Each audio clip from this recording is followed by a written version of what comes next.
Hey, what's up, everybody? Welcome back to another Facebook Live. We're doing like one every day of the week right now. At least this week. That's not sustainable. But I'm so like selfishly excited for this interview.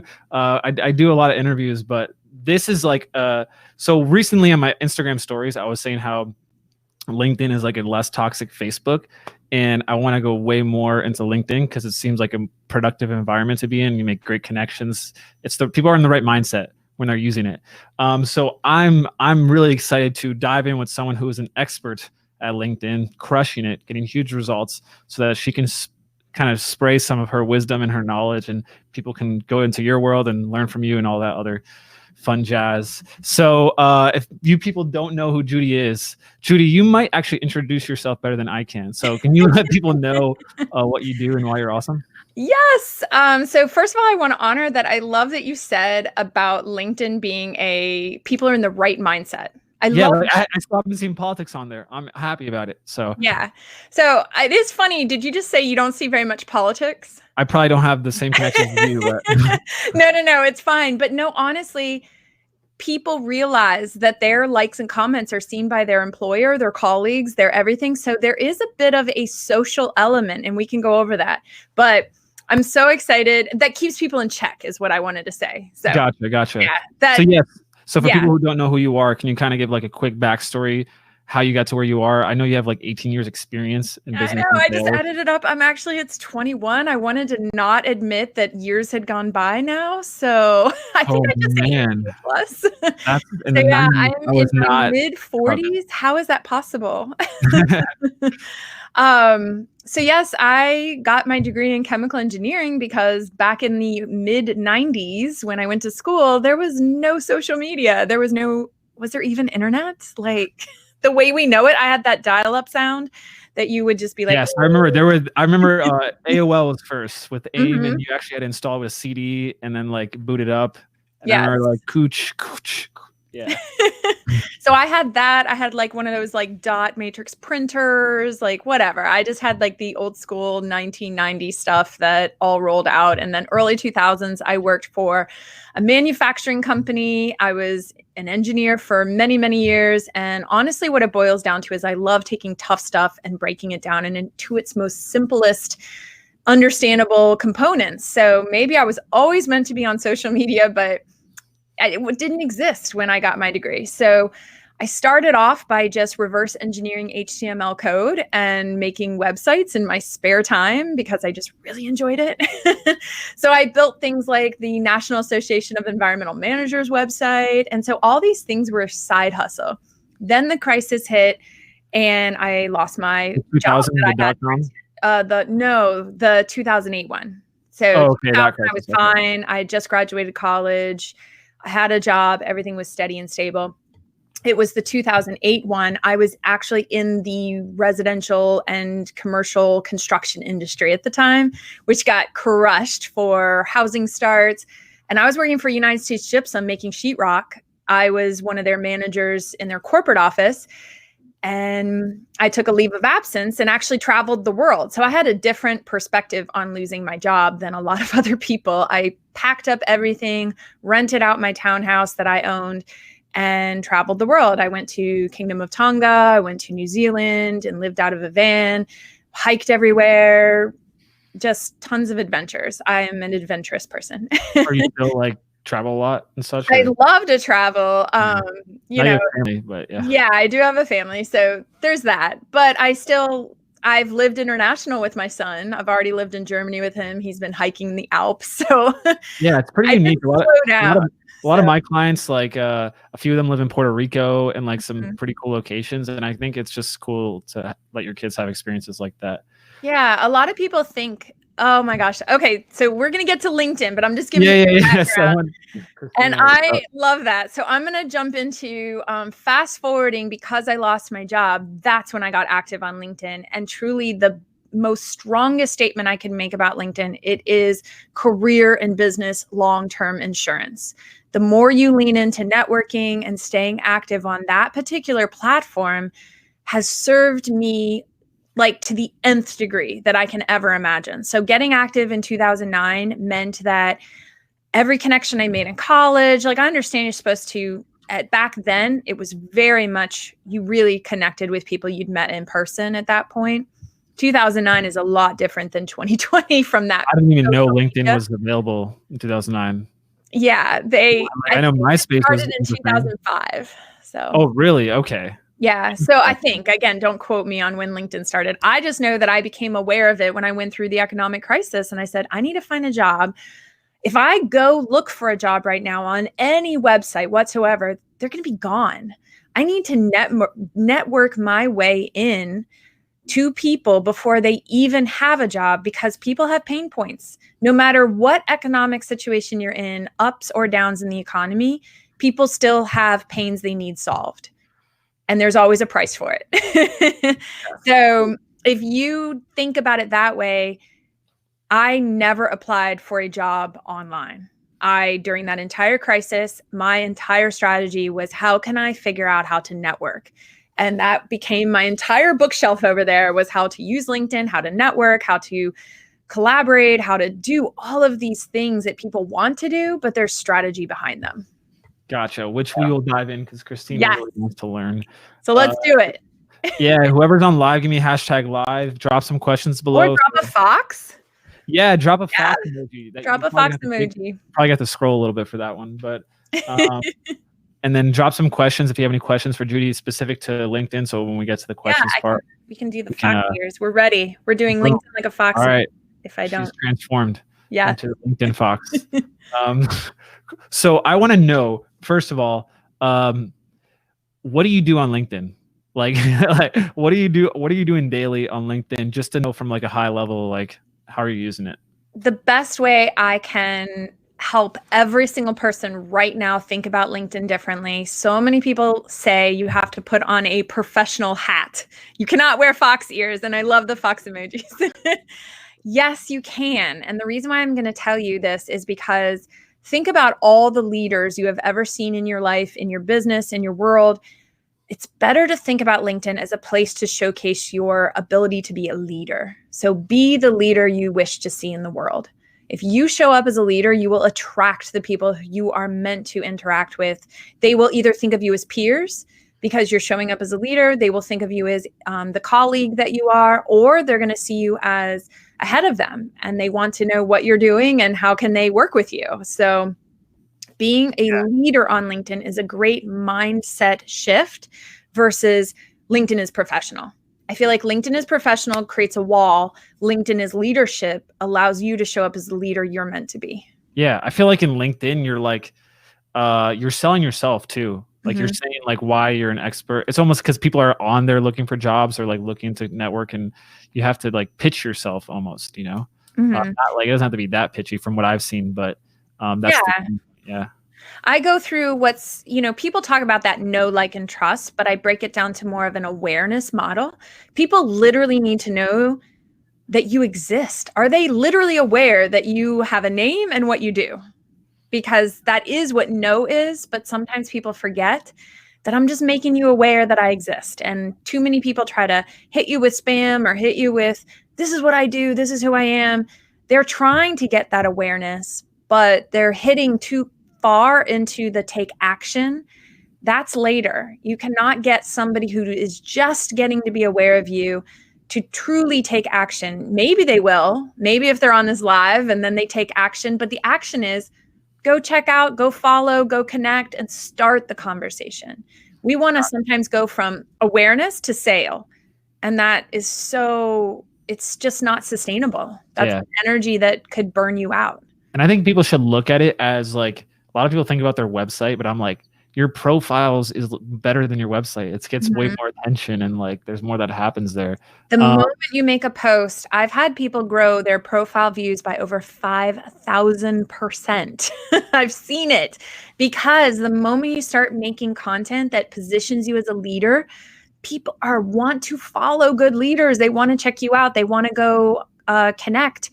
And I'm an open networker now that is open to connecting. Now, yes, if you're going to spam me, that's probably going to get in my spam box. And LinkedIn has a spam box. And I tell people that. So many people don't know that. And it's hidden. It is not very clear that it exists, but it is there, and you can move messages into spam. And every single time that person sends you another spam message, it goes in to that box. Oh, so it won't be filtered. Only if you put them into spam, it'll. I'm trying to check to see if things are getting filtered, because I have not, and knock on some wood. Gotcha. All of my direct messages have been amazing recently. And are they usually utilizing the, when you connect, add a note? Is that like your first message? Or? So again, I go from a cold, warm, hot strategy for myself and my clients. So if you've reached a point where you have a lot of social proof, a lot of connections in common, at some point, it's more worth your time to just click connect than try to spend all this time creating some standard message that makes you look spammy. Yeah. You cannot write a really awesome, I saw you with, on this Facebook Live and here, and I connected with you through so-and-so. That's a good message to send. But if you're just going to send, hey, I'm connecting with business professionals like yourself, and it sounds too robot, you're better off doing no message than doing a robotic sounding message. Yeah. I mean, if you just think about yourself on the other side, like what do you like? I like if it's unique, like only like it's a specific thing, it's like they typed it out. Yeah. My favorite ones are people that literally just send me a Fox emoji and then I'll connect with them. Hey, there you go, guys. If you're listening, send Judy a Fox emoji. In the connection and I'll know where you came from. Yes, there you go. KM, you have a really good question. We'll get to it in a second. I'm just curious. So what are your KPIs like on LinkedIn? What are you like when you're first, let's say you're starting out, what is like your most important thing you make sure you start doing immediately? Let's pretend that your profile is optimized, because I don't want to get too deep into that because that's very dynamic. And I think, but we can cover it. It's up to you. Like there are things that I've talked to people, and I would say if anyone spends any time on their profile, just do above the fold. Don't go into weeds down below. If there's that recommendations and stuff and all that, recommendations are great. I do go into that, but at this point, if you're going for, I am new to LinkedIn or I'm new to getting awareness on LinkedIn, if you're going to spend any time on your profile, it is so much more powerful to focus on what I consider the above the fold area. So don't try to fill, because everything can get overwhelming online. So that's like your subtitle, I guess, your cover image, and the bio. Cover image. I've had so many people tell me, and I'm actually part of a LinkedIn learning course now, where Dr. Natalia took my post about how to make a cover image that sells you, and she put it into one of her LinkedIn learning courses. I just discovered that. I'm like, I'm in a LinkedIn learning course. I think I'm in 2 LinkedIn learning courses now, which is really exciting. So cool. Okay, so let's assume that you have that kind of go check out my article that gives you instructions on how to do that. Boom. Where is that? I have it on my website. If you scroll down to the bottom, because you got to go past all of my business stuff or what I offer. But at the bottom, you don't have to opt in. It's just right there. You just see what I call my above the fold profile checklist. Okay. And maybe I should just make a post about it so you can just see it there. Yeah. So you have that optimized. Now what are you doing? So now the first thing I give every single client that comes to me, we do all the initial stuff. I do kind of a rules of the road, LinkedIn etiquette, because you don't want to misstep. It's like landing on another planet. There are certain behaviors and signals that you have to know the culture, what's accepted, what's not accepted. There's certain things that we see doing. If you really know Twitter and you see somebody do something, you're like, what did they just do? And you can tell they don't know the platform and they're walking around funny. So the same thing happens on LinkedIn. And I consider that to be like your social capital credit card. Each person gets a credit card of sales capital, investment capital, what they look like and how they are then respected, how they're treated, how they treat others, how they show up as a leader. So there's certain signals. I go over that. But the number one thing, I am different than a lot of other coaches. I will give you a comment strategy. So I tell people that if you want to get attention on your content, you start with commenting. Yeah. So I actually noticed that. I dig into your profile and I was looking because like when you go to someone's profile, it automatically shows activity. Mm-hmm. You have to filter between posts and articles and stuff. Yep. And you engage way more than you're posting lately. I don't know if that's lately or that's just in general. It is lately. I did have, we don't want to be nervous, but I had like a flu or I wasn't feeling well. My son wasn't feeling well. We got hit with a lot. And I lost my dog. My dog passed away in January. So I had a lot of things hit me. And that's why I talk about creating a sustainable platform. Sometimes you don't. And I've learned this from YouTubers, from people who are creating content.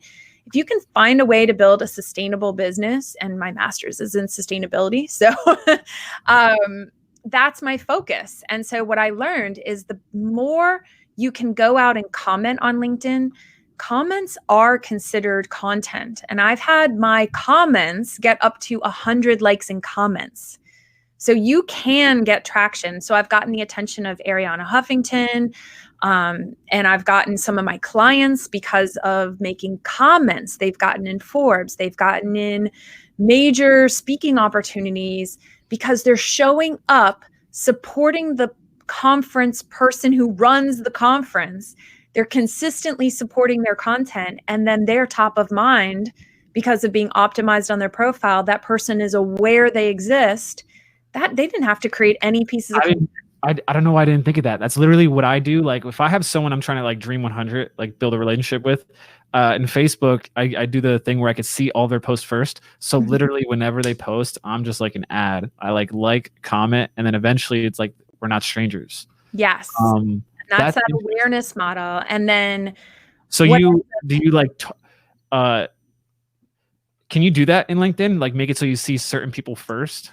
Or so, and I've one idea, and I don't know where it got started, but I just created a short link list to directly take me to their most recent post. And it's got a certain address that all you have to do is plug in their unique identifier at the top. So mine is Judi Fox, just because I got my handle when I was in 2009, before I understood that I could just make it a little bit more optimized, but it's all good. So make it your name, your unique URL, just like we have our unique URL on Twitter, our @ symbol, you know what I mean? Yeah. And I just take everyone's @ symbol, basically. I take their URL and I take the link list that sends me directly to their most recent posts. So instead of going on LinkedIn, I actually go over to a file that I have. It's a Google Doc. And I just click down the list and I open up all of their most recent posts and I go like and comment. Okay. I feel like my favorites. Okay. I feel like tactically I don't understand that. But okay. So I went and grabbed my top 10 favorite people that I know are supporting me. I'm supporting them. They're some of my favorite people. So I just on a regular basis go check out their content, but instead of clicking and trying to go from their profile over to their you just have it kind of saved in one area. I save because the URL for recent activity and posts is a very particular URL. So it's the same thing. It's the same website URL at the end. All I have to do is save each person's unique @ symbol. Does that make sense? Like, yes, that does. Because it's annoying to click to see all activity, go to the profile, see all activity, then click on post, then scroll down. Then this just takes you right to their most. I mean, technically, you can do that for any platform because you have to like search them and then yeah. So let's get to KM's question. It's a two-parter. Yes. So he asked, what if your side hustle is completely different than your 9 to 5? How can you use LinkedIn to move into a new space, knowing your current employer and coworkers are on there as well? And then he says, some context, I'm a marketer, so it is an expectation that I promote my company on LinkedIn rather than my true passion in another field. Yeah. So there's a bunch to unpack there, especially because if your current employer you don't want to show. So I have two examples of people I know, but I don't want to share. I want to keep some anonymity, where you anonymous. Yeah. Because so one person ended up creating a company page. That was how they were able to circle around the fact that their personal profile, their employer was basically watching it. Their colleagues were watching that page, just like that person said they're kind of being expected to support and like and comment and post as if that is their passion, and it's not. And they were able to just create a separate company page that lives separately, that is optimized for what they want to share. Now, a LinkedIn company page is powerful. A lot of people don't necessarily have huge numbers, but somebody that I know is a rock star on company pages. I love and I run some company pages, but I see her results. So Michaela Alexis has incredible results on company pages. And the reason why I know this is I'm an admin on the page and I can see her numbers. She's posting consistently. It's not tons of views per post. Like, it's not like through the roof on a personal profile, but people click over to the website. People go down the rabbit hole to find out more. It really, really does convert business. So, and I have found that myself. I think I maybe have almost 1,000 followers, so not a ton. I think her company page has 10,000 followers. But when I post, even though I'm getting maybe 1,000 views for 1,000 followers, so it's pretty equal or something, but I notice that half of that, I can get up to 500 clicks through to my website. So more on a company page than your personal? Yes. I get more conversion to business from my company page. How do you get followers to your company page? Or how is it, like through hashtags, or is it through telling people to go like it? Or I definitely have, every once in a while, I will put in a strategy to go like it. It's creating content. It allows you, LinkedIn now added the feature that you can invite your connections, just like you can do on Facebook, to go like your company page. You can do 25 connections per day.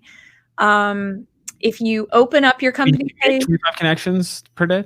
You can ask 25, 25 okay. profile connections to go over and like your company page. That has a bit of a Facebook feel to it, if that makes sense. Yes. So you just group and stuff, I know, on Facebook. Yes. Well, I mean, you don't want to burn that out. Just like on Facebook, there is a little bit of an edge to getting tons of these invites and you don't even know the person or something.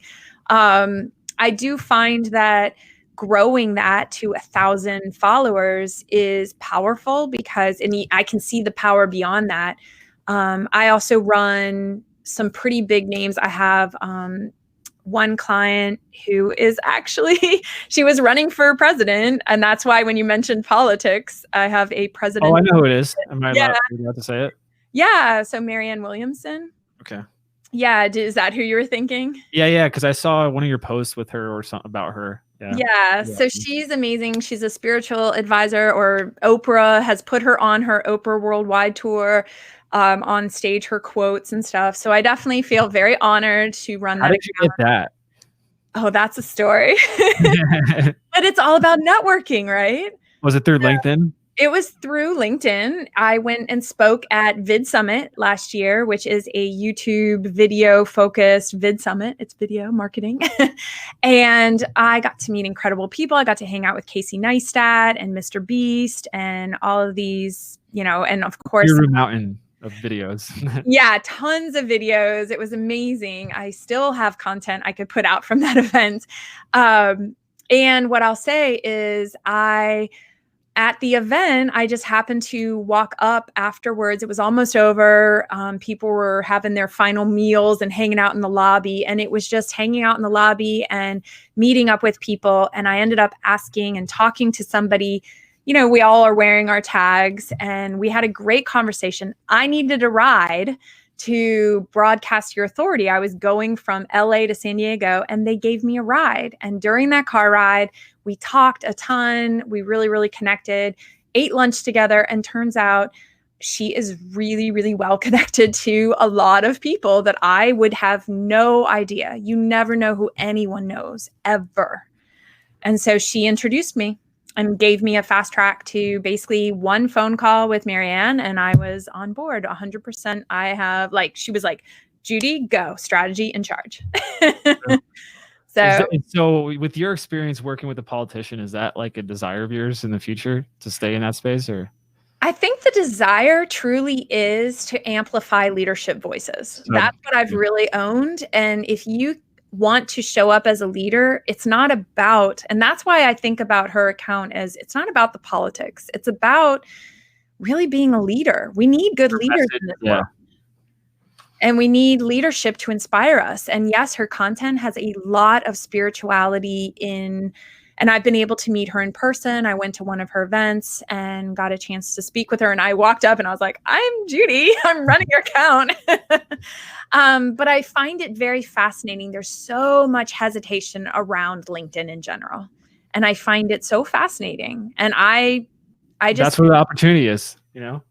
When people are skeptical about something, it's because they're trying to just hold it to an older pattern that it doesn't exist anymore.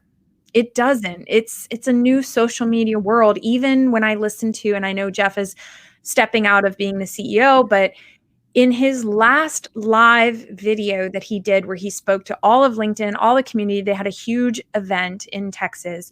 He said, I want you to open up your network because we can no longer think of the world as you have to know the person you're connecting with. You never know where a relationship could go.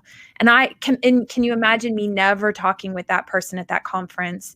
It's nice to know you have something in common. So I tell people if they're going to go to a conference, connect with people, continue the conversation on LinkedIn and keep it going. But it's not about always trying to go into cold connections. Too many people are trying to be too cold when we have so many opportunities to connect with a warmer people we know or know people in common. So like, how did we connect? We know people in common, honestly, I think. Yes. And you had a interesting story. I just love people who get results. They're amazing at what they do because I feel like they can always help it's the trickle effect. They can help other people get results and then have them help other people get results, you know? That's a leader, right?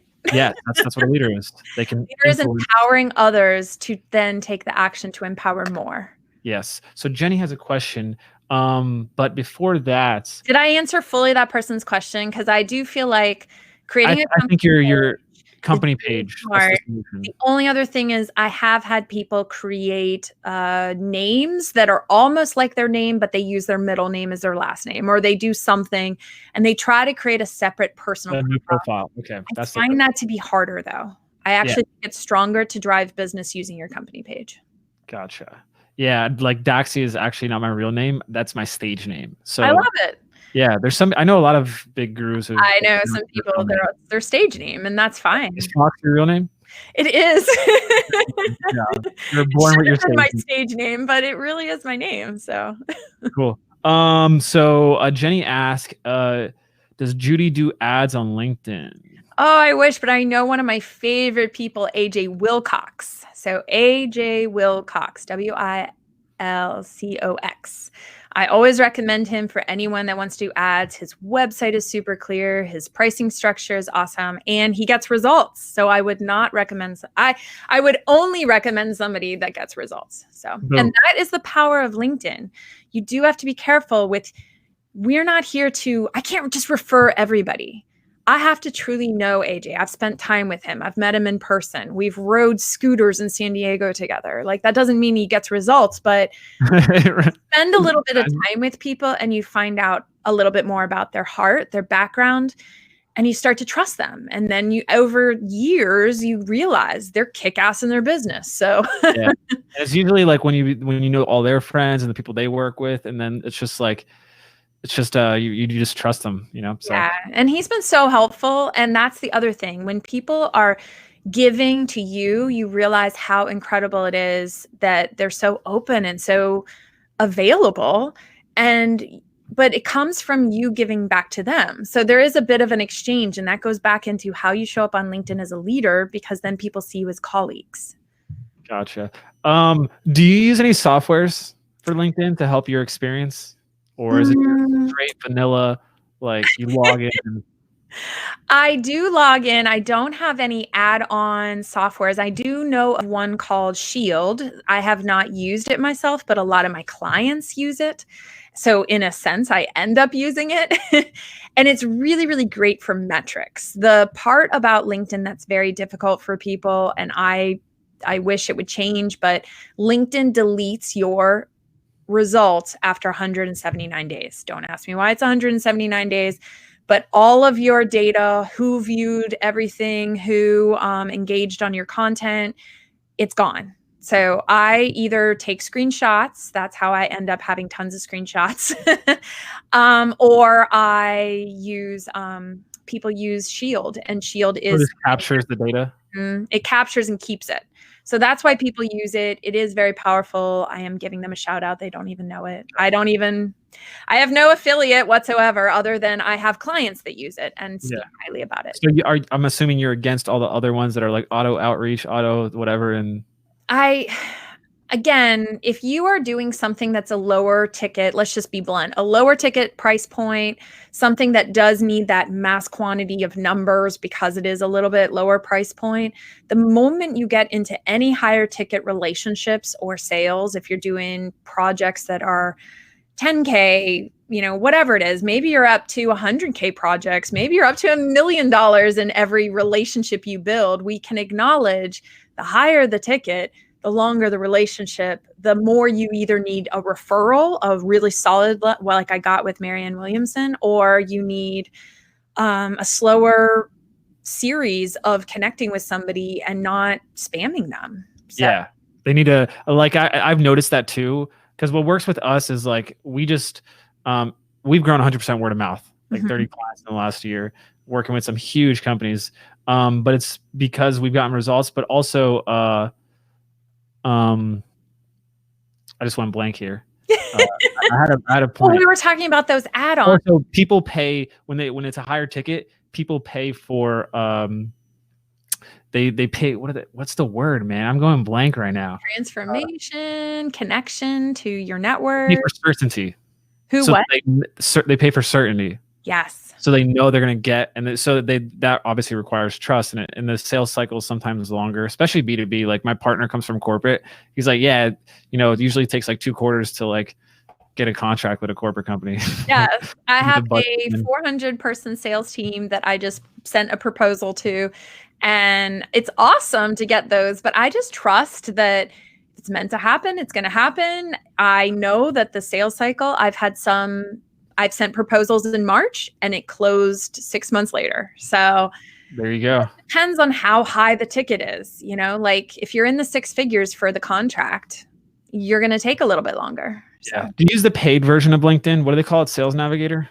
I did have it for a year. And the reason why I decided not to get it again, no, I love it. I really, really think it is for those potential 400 or bigger teams that have a client, management system. It's very incredible. And I've loved the ability to use it. But I actually on purpose deleted it so I could see the experience and coach from the experience of not having it.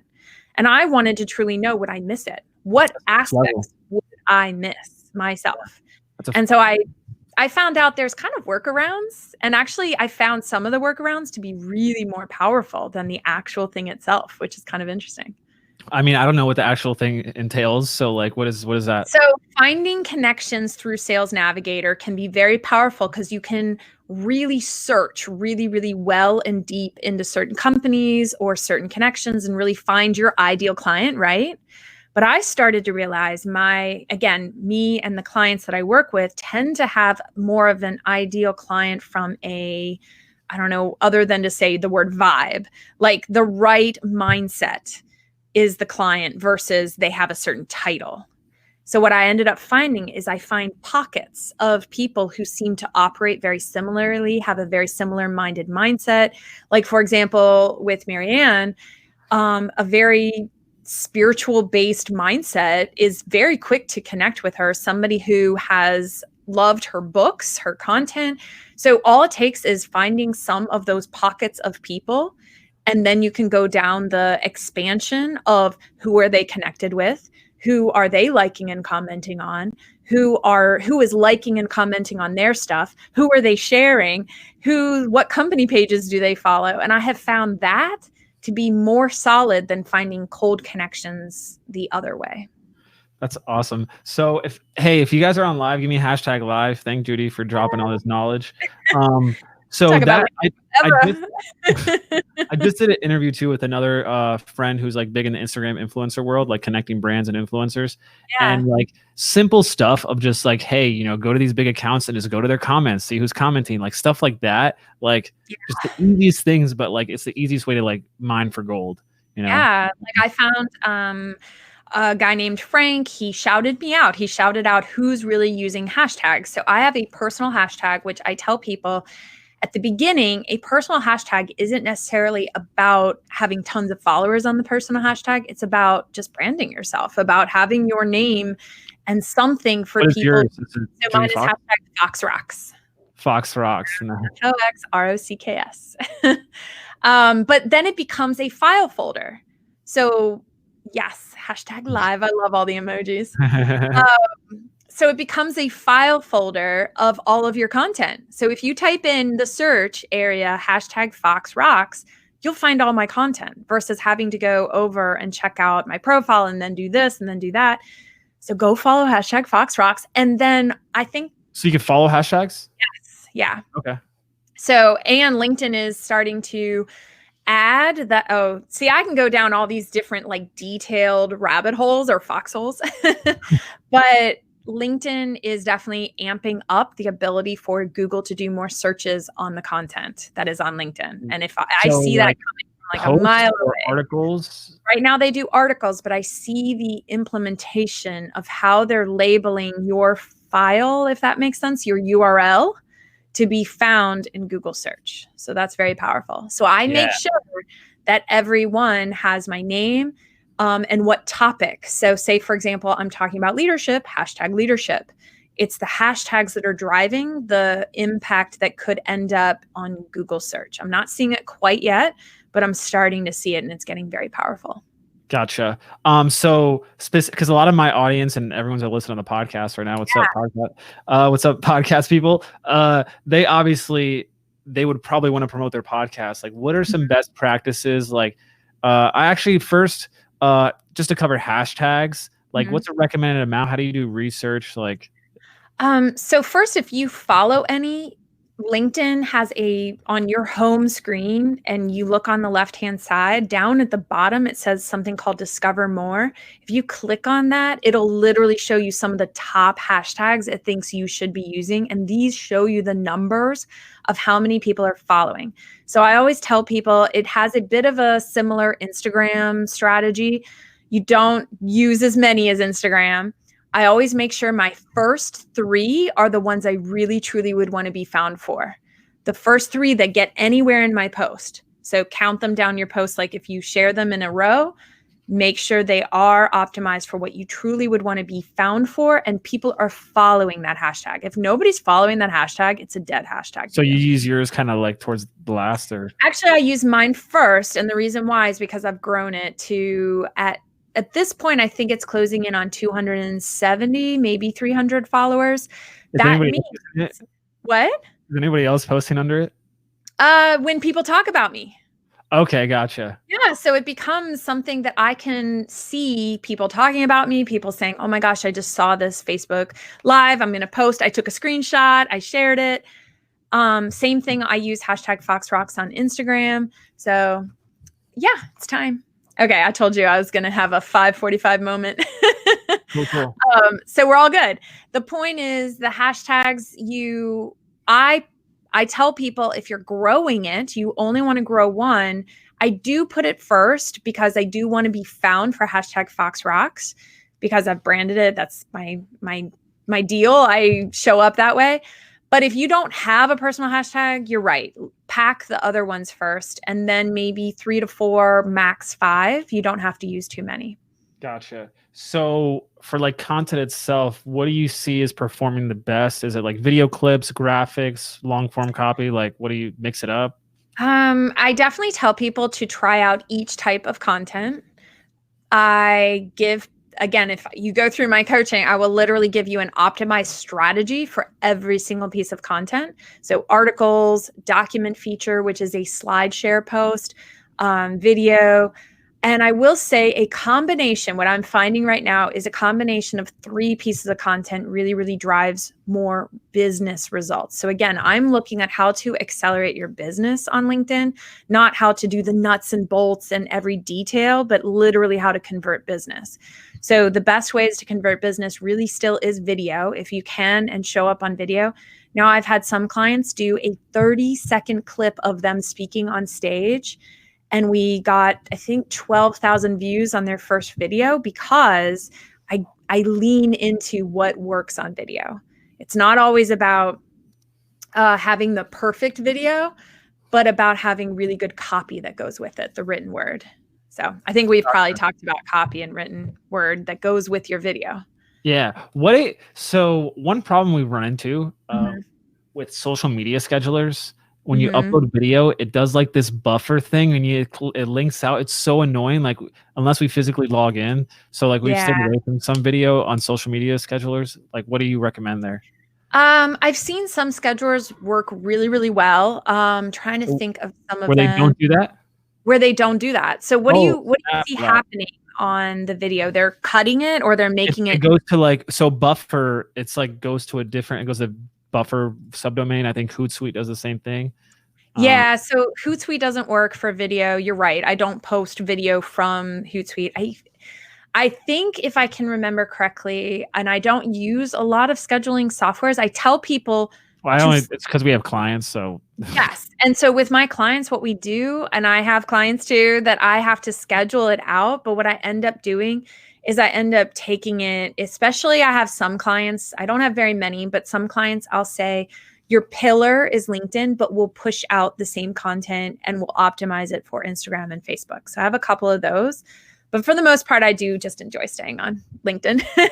So do you schedule them out or you just log in and do it real time? So I schedule them out, but what ends up happening on LinkedIn, I end up logging in and doing it. So they schedule out for the other ones and I know what time it's going out and I will just log in and just make it happen on LinkedIn myself. Gotcha. So I let them get scheduled out on the other ones. So if that makes sense. So it's not automated is what you're saying? I guess, no, I am physically going like a in. Reminder, like, okay, gotcha. It's on my cell phone. It's all there. It's all ready to go. I just have to click the scheduling software and then I open it up, I copy it, but I have to physically upload it. What do you use? Which software? So with one company, I am using Hootsuite, which is why it doesn't convert well to upload directly to LinkedIn. So it cuts the sides. Like if I have a optimized either square or 4x5 image that I want to upload or video at that size, it immediately cuts it to landscape and puts weird sides on it. Does that make sense?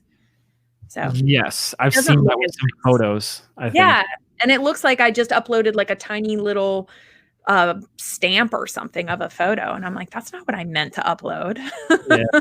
So what are you currently experimenting with? Like, what's working the best for you? Oh, so I was going to say a combination of video, a combination of written posts. Okay. So just post only, text only. Like how long? I mean, just it is a little bit vertical. You want to give people, same thing maybe on Facebook. I notice when people write something and they write a full story, I tell people create more of a thread that we can follow versus trying to share the entire story. We don't need all the details. We need the point. What is the freaking point? So I do tell people get to the point fast. The faster you get to the point with your colder audience, the more you'll convert. So there's that. So what we've got is a combination of do video, do text only posts, and then do document features. Document features are slide shares. It has a bit of a Pinterest feel, and I love Pinterest. I think I've gotten up to 30,000 views a month on Pinterest. So that's another one of my favorites, but I don't talk about it a ton because it's not like, I'm a visual person. And when you go on Pinterest, if you can just look at your topic. So if you have a topic, podcasting, and you go look at some of the Pinterest pins out there that are getting shared a ton, just lean into that style and then upload something like that to LinkedIn. Yeah, we have some clients blowing up on Pinterest, and now that they had a video, it's performing very well. Oh my God, I love it. And I wish I could spend even more time on Pinterest. I love it just for fun. And I looked at it the other day and I was like, how do I have 30,000 views a month on here? That sounds really funny, but I just love it. It's a great I mean, platform. it is. People underestimate it. It's the third biggest search engine. Like our Pinterest ads for like launches always go amazing. Depends the niche. Yeah. But yeah. Well, I'm posting about LinkedIn, and my LinkedIn people are like, I found you from Pinterest. And I'm like, what? But career information is on there. If anyone Google searches and then clicks on image or clicks on video now, because Pinterest has video, oh my gosh, we could go down all these things. I just love social media. I love all the platforms. I just wish I had all the time in the world. So I have a question from one of my clients. Actually, he's a boss, John Ferguson, sales god, like he's worked with some of the biggest, like Robert Kiyosaki, all these people. So here's his question. Let's say your LinkedIn has been optimized for one niche, but you need to change that as you're not in that industry any longer. Just change it. Okay. Would you like connections, like keep it, whatever? Like I keep all my connections. So I changed from I love the answer. I literally changed from engineering. I was doing chemical engineering, environmental engineering. I was doing sales and business development for engineering firms. And then I just switched it. And I changed the copy, the photos, I changed everything. Yeah. And we forget, and I'm pretty sure everyone can relate to this. We're in our heads all the time. We look in the mirror all the time. We see ourselves.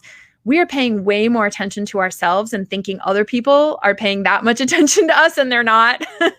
So honestly, the people that notice are kind of the people you want to notice that it changed. Yeah.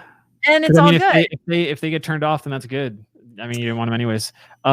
He says delete my videos and articles, or no, LinkedIn ends up keeping your content will just change and come up. I don't think I've told anyone to ever delete LinkedIn articles or content unless for some reason there's something that really doesn't serve them or makes them look bad or has completely off. Like if you're going from cooking to like something else, you know. Well, I mean, I've kept up all of my LinkedIn content from ever talking about engineering, and I was doing business development for engineering and sales. So that's all there.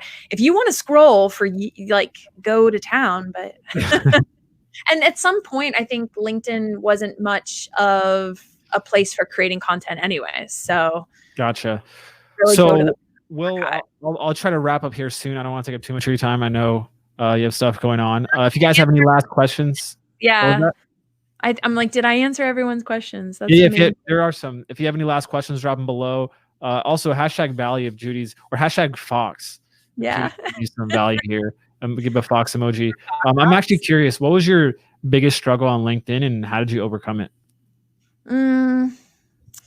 I think for me, my biggest struggle has been. I'm trying to think. Like, it's like, okay, we don't really know everybody, and we can never know anybody. So the same boundaries that you would have in real life have to be online. And so I think sometimes when we connect with people, I just really want to honor the fact that you can take radical ownership, and you should take radical ownership of your own LinkedIn experience. None of us are victims. None of us are, we can block, we can delete, and I think what I'm seeing right now on LinkedIn is a lot of people are throwing up their hands and they're saying like, this part of LinkedIn bugs me, or I'm just getting spammed, or social media, to be honest. Like I unfollow people on Instagram, mute them all the time. Like, I think sometimes we just, I would say my biggest struggle has been some of the negative, some of the hate, some of the, like, I just got a message the other day and it made my ears burn. It was so like being called a fake and a fraud. Like there are some really, that's not criticism. That's hate messaging. But you know what they say is if you don't have haters, then you're not loud enough. So it's true. I guess I'm loud enough. Yeah, you're loud. So keep being loud. Send me horrible, and I don't want to scare anybody from this platform, because honestly, it happens over on Instagram to me too. It happens on Facebook. It happens everywhere. I've found out that people who do that are always losers. So it's never like, it's not like Oprah's gonna talk down to someone, or someone cools and like amazing people I know, they do not talk down to people. They just ignore them. They don't have time to like do that. So they're obviously hurting. Yeah, I just think sometimes inside of yourself, I ended up working with a coach that I've worked with a bunch of different coaches along the way. And one coach I worked with was a relationship coach. She did a lot of mindset with me because how you feel about yourself reflects out. It just does. And I know that that's why I talk about, and that's why my coach, so one of my coaches has been Rachel Bell. She's on Instagram. She's crushing it. Do you know who she is? Love her. I hired her, saw great results from her. So only have amazing things to say about her program if anyone ever wants to ask me. And actually, I even offered recently if anyone wanted to sign up for her coaching, that I would offer a mini LinkedIn to help convert. She coaches for Instagram to get results. Does she live in San Diego? Yes. I have a lot of friends who are friends with her in that circle. Yeah, I love her. So all the love in the world. And at the end of the day, one of the best things that she coached at the beginning was an upward spiral guide, which I created based on her advice, which is built on, kind of we have to combat some of that negative energy that comes to us that we don't want. Like, it's just so hard out there with the people who might be empowered behind their keyboard to tell me they hate my voice. I can't do anything about that. Like, I mean, I've had some pretty interesting hate, and the best thing I ever did was to get my mindset right about that. Gotcha. So I have one more question before we get into rapid fire really quick. What is like your go-to? You like someone, you like what they're doing, you feel like you've interacted. Like, how do you start the DM? Like, what's your go-to thing? What's your hesitation move?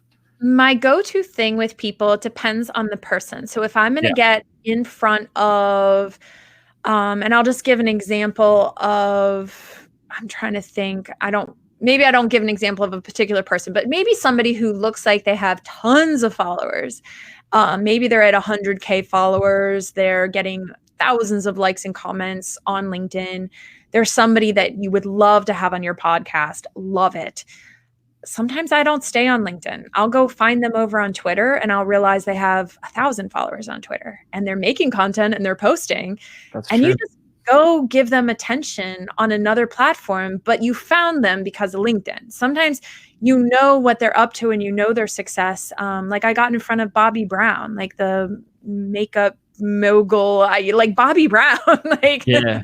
Do you know who I'm talking about? Like, to get a personal. I know Bobbi Brown, but not that Bobbi. No. I'm talking about the woman, Bobbi Brown, the makeup mogul expert. Like, I don't even know what to get a personal direct message, knowing that it was from her, to get in front of, like I said, Ariana Huffington, and knowing that, like, to literally get access, it doesn't start one message, one thing. It's over time, supporting their content, going over to other profiles and platforms, supporting their content, making sure you listen to a podcast they were on and saying, this is the part of the podcast that really resonated with me. I just listened to it. That's so much more powerful. We forget that every single person, no matter how big they are, they're still human. They still want that support and praise, because you have no idea how much negative that also comes in. So they are looking for the positive. They want the positive. They want the feedback. So. Yeah. I always I'm shocked sometimes, micro celebrities or influencers, like they might be huge on one platform, but like their Facebook personal profile or like their Instagram, easy to, you can contact them immediately. Always shocks me. But it happens every single person. I think, like I said, Marianne has how many millions following her on Twitter? Millions. And right now we're sitting, not because of any particular reason, more because it's just not been shared out very wide and far. So LinkedIn is still a place where people are getting access, and she's getting invitations from top 100 podcasts because she's being seen on LinkedIn. And the noise is so loud over here, but the noise is not as loud on LinkedIn right now. So it's an interesting. And I found so much success, so much for my clients, like especially when they want PR and they want big names and attention. So. Yes. Yeah, that's part of it, because we do booking for some clients for podcasts, and if they don't answer email, we go to LinkedIn, and that's usually good. And if you think about it, just check out any magazine, any publication that you would want and love to get in, and go find the author of who created that piece. And we forget that the authors that work for these major, or publish content anywhere online, they're still human. They still want to follow. Authors are the easiest to get in contact with. Like Amazon bestsellers, like authors are usually really bad at social media, I find. Yeah. Well, Like, and they're like begging to get on podcasts, but they don't start one for some reason. I'm like, just start one. Like, but I just can't say enough. I cannot say enough about they're literally human beings too. They want to be on your podcast. They want to show up everywhere. I still have some episodes on my podcast that need to come out. I need some help. oh, okay. Yes, I saw that. I was like, your podcast looks expired a little bit. I know. And I think it just came down to I had to close business. I had to do and get results for my clients. And I know that, can everyone please give me, if you are out there doing the work, at some point, you've got to niche down and get into what is bringing in the business. So the podcast is for amazing reasons, but it wasn't totally closing me business at the time. So yeah, I mean, usually you might have to just tweak the strategy and the purpose of it.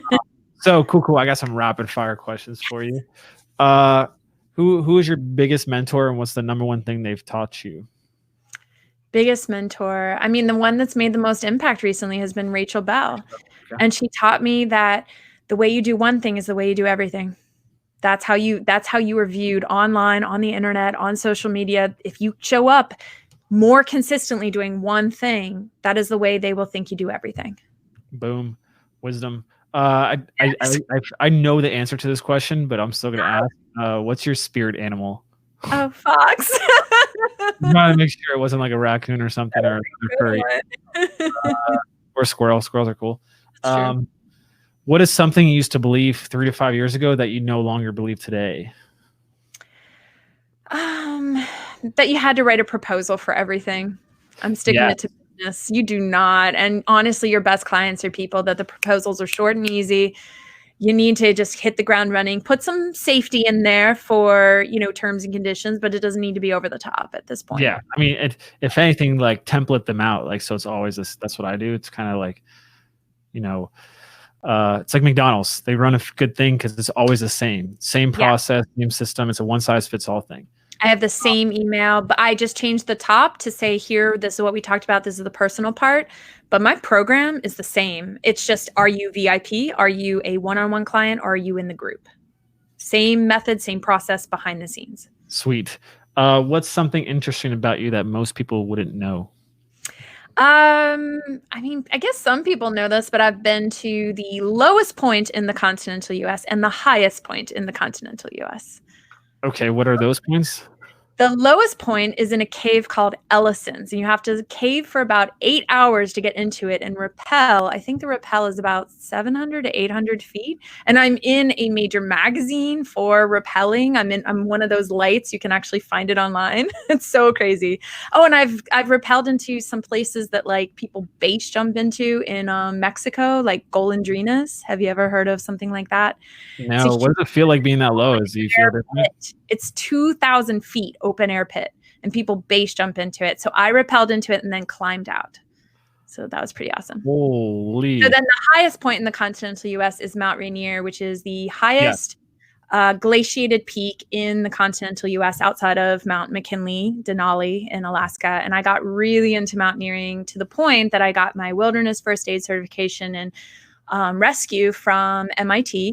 And then I lead climbed the Mount Rainier trip the second time that I went up. Gotcha. So, I feel like that'll be a good post for you to do here soon. I could do tons of posts. I have tons. I just haven't shared so much. I didn't see those photos. Yeah. What's your number one book of all time? Oh, number one book of all time. Can I share one? I'm in my first book. I'm in a book that just got published. It's called What to Post, and it's written by Chelsea Pites, and she just published it, and I opened it, and I knew I was going to be in it, but she put me in her book, and I have to like do a shout out, and I'm so freaking excited. So excited. I'm looking at it right now. How to Post. That's actually a genius book. Yes, it's a good book, and I'm so excited for her. She's been one of my clients, so first of all, she's a client, but also second of all, she's beyond inspiring me every single day with how she shows up. She does that. The way you do one thing is the way you do everything. She just I don't know how she does all that she does. She blows me away. Okay. Is it in the description it says that will get results in your real estate business? Is it for real estate? Oh, It okay. says it's for real estate, but oh my gosh, like At the end, it's just parentheses for real estate. I'm like, oh. I know it does, and I honestly think it could be for anything, but yeah, it should have just been what to post and just go after the whole entire world, you know? it's so good. But she leaned into Snapchat. She's so good on video. She's just so like quick and to the point, and I think I just appreciate her voice, her energy. And I've learned so much from just following her and being connected with her. And then she was one of my founding members. So what I did when I first started this LinkedIn Business Accelerator was I created a group of founding members to literally be people who I trusted in their industry to join at the beginning at a very like optimal rate to just say, yeah, just like a beta. But I wanted them to be founding members because I want to figure out, like, is this going to work? And we need back and forth. That's a different energy. You did it the right way. That's the way you're supposed to do it when you're starting something. Yeah. I'm so excited for Chelsea, but yeah, that has to be my favorite book now. I'm in it. Okay. I'll take that answer. But I know you probably have another book, but okay. I do. Oh my God. I have a ton. Your number one book of all time, like that's changed your life. That's changed my life. I'm trying to think. Oh gosh, I do know that I'm a big fan of Peter Drucker. Oh, okay. Is that? I love all of his management principles. So, yes. Well, and then right? What? They're shorter books. Yeah, well, and I also have like a 365 a day. You can read 1 page a day and get Peter Drucker management principles, and I feel like they're just timeless, classic business principles that always make sense. Like there's just really nothing you can pick apart and say, oh, that doesn't make any sense anymore. Yeah, that's a good one. Yeah. Okay. What are you currently obsessed with? LinkedIn. Yeah. Okay, I'll take it. I'm currently obsessed with like really leaning into more sustainable sales strategies because I feel like some sales strategies truly burn out connections too quickly. Even just sales strategies. I've had some people say to me when I've had back and forth with them, and they say, this sales strategy works. And I ask them, are they getting results with women? Are they getting results with all these demographics? And they admit, because I'm connected to them and I'm friends, and they're like, no, truly, this works with men. And I said, you're leaving an entire half of the population out. And I told them, I was like, it's not going to take that much more work to make it a slightly different message. And then it would appeal to me. And I showed them that, but they said, yeah, but that's not proven to work. And I was like, it's not proven until you do it. Yeah. I've been geeking out a lot about even today, like 4 hours, I was just learning some new sales stuff from Traffic and Funnel guys. I don't know if you've heard of them. Traffic and what? Funnels. Oh yeah. I think I have all their books over there. Yeah, they're doing like almost 2 million a month now. Wow. Like they've been growing 300-400% every year, so they're doing something right. Yes, and I think there's always something to learn. And like I just gushed about Rachel Bell, but one of the things I really picked her and sat with myself and asked, why am I hiring this person? I also saw how she was living her life, and it didn't look stressful. I want to build a life I love, and I want to truly hire people that love their life versus trying to create something that they don't enjoy or don't love. So I think that matters a lot, especially in sales. Yeah. Oh yeah. I mean, there's a big moral aspect to it. Like there's a lot of times like there's people because we know our buyer persona so much, we're like, hey, this isn't a good fit. You should go do this. You know, you have to be, it's not just about the dollar. It's about what can you give for the dollar that's beneficial. So cool. Well, I appreciate you coming on, dropping the LinkedIn knowledge. There was a lot of like little like ninja stuff you added there. I took notes. So I hope if you guys got value, give a hashtag value down below. Where can people go to learn more about your stuff, what you have, etc.? First of all, I do connection calls talking about my LinkedIn Business Accelerator. So if you're interested, just go grab a spot on my calendar. Because it's always in the process of either launching or I have another one. And so I don't know when this is coming out, this episode, but there's always one coming up, you know, whether it's going to be in a couple of weeks or next month. So there is one launching March 2020, if depending on how this comes out. But the point is, go to my website, judifox.com, and there will be something that says pounce on a call with Judi Fox. So click on that all down the page. Boom. I like Pounce that. on a call. And it's very easy. There's some questions because same thing you just said. I want to know that I can also get you results. And if you fill out the form and you say, there's just things that people say that I'm like, I'm probably not going to be able to create a robotic sounding message for you in the DMs. That's not my strategy. So it depends on what you want and what your energy level is and where you're at. So #value awesome. Thank you so much. Cool. Well, I appreciate you coming on, and go check it out. JudiFox.com. Connect with me. Yes, connect with her. Use her Judy. If you go to JudiFox.com, all of my social media handles are right there. So boom. Cool. I'm gonna end the broadcast, but yeah.